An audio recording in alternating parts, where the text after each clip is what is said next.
The song says it only takes a spark to set a whole fire going. And once the fire was lit in one part of Europe, it spread quickly to other areas. John Wycliffe had made a massive impact, not just in England, but further afield in Europe, in particular here in Prague, and the region that was known then as Bohemia.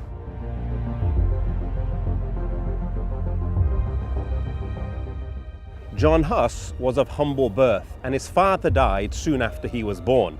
His mother sought an education for him, and he was able to get admission to the University of Prague as a charity scholar. As she reached Prague with her son, she knelt down and prayed that God would bless his life, a prayer that was answered again and again. He soon distinguished himself by his tireless application to study and by his blameless life. Upon completing his studies, he entered the priesthood and rapidly rose to prominence, soon becoming attached to the court of the king. In a few short years, he was the pride of his country, and his name was known all over Europe. Today, they've built a statue to commemorate him here in the Old Town Square.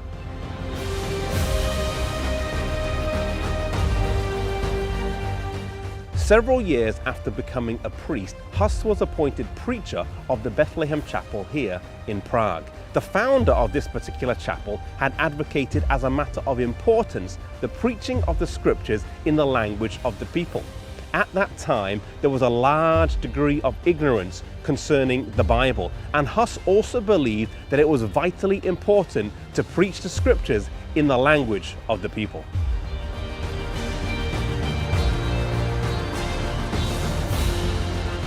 At this point in his life, Huss came in contact with Jerome, who would prove to be his right-hand man until his death. Jerome was a citizen of Prague, and he had brought back with him from a recent trip to England the writings of John Wycliffe. The Queen of England at that time was also a convert of John Wycliffe, and she was a Bohemian princess, and through her influence, his writings were circulated at length in Bohemia. Huss read them, believed their author to be a sincere Christian, and believed the writings to be true.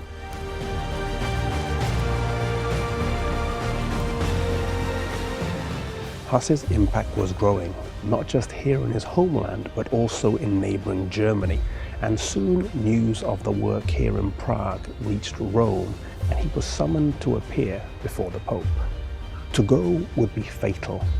The King and Queen of Bohemia, the nobility and the government all asked for a local trial, but this was not granted. The trial of Huss went ahead in his absence, during which the city of Prague was put under interdict. This struck terror into the hearts of everyone. No church services could take place. Baptisms, funerals, weddings, those ceremonies that were so key to life in general were not allowed to take place. And through this means, Rome was able to hold sway over the people.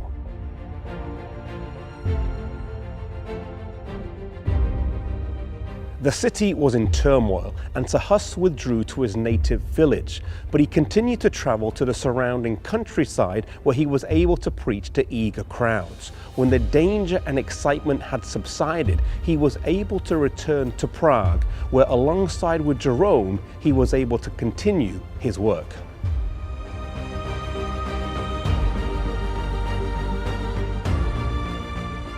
During this time in Europe, there was not one or two, but three rival popes, all claiming to be the vicar of Christ. This abuse of power in the church was something that many men strongly condemned, Huss being one of the loudest voices. The emperor at that time, Emperor Sigismund, called for a council in Constance, Germany to settle this dispute once and for all, and also to deal with some of the new heresies arising from men such as John Huss that they didn't agree with. Huss was summoned to appear before the council and was given assurance of a safe passage by the emperor.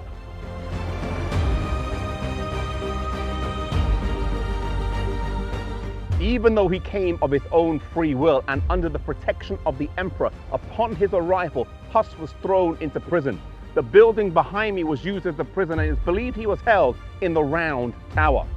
Jerome, his good friend, upon hearing of his plight and wanting to fulfill an earlier commitment that he had made, came here to the city. Upon his arrival, he realized there was little he could do, and he turned to go home, but the alarm had been raised and he was chased down and thrown into prison as well. The Council of Constance was in full swing, with over 18,000 ranking clergy here to settle the papal schism. Such was the moral bankruptcy of the church at the time, though, that in addition to them, there were also 1,500 prostitutes here as well.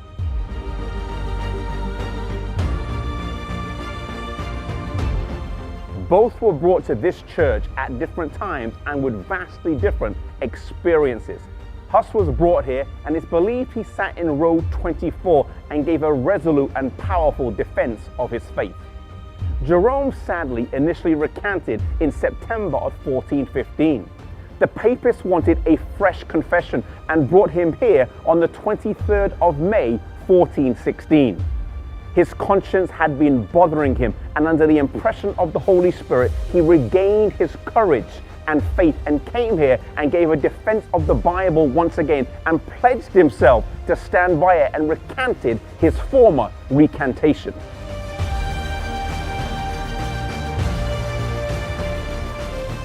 Both were brought to this spot. Huss on the 6th of July 1415 and Jerome on the 30th of May 1416 and burned to death.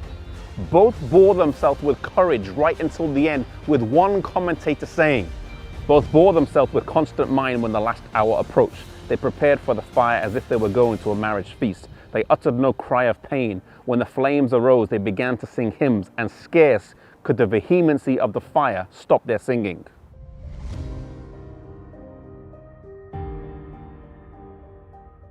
Huss had unwavering faith until the end.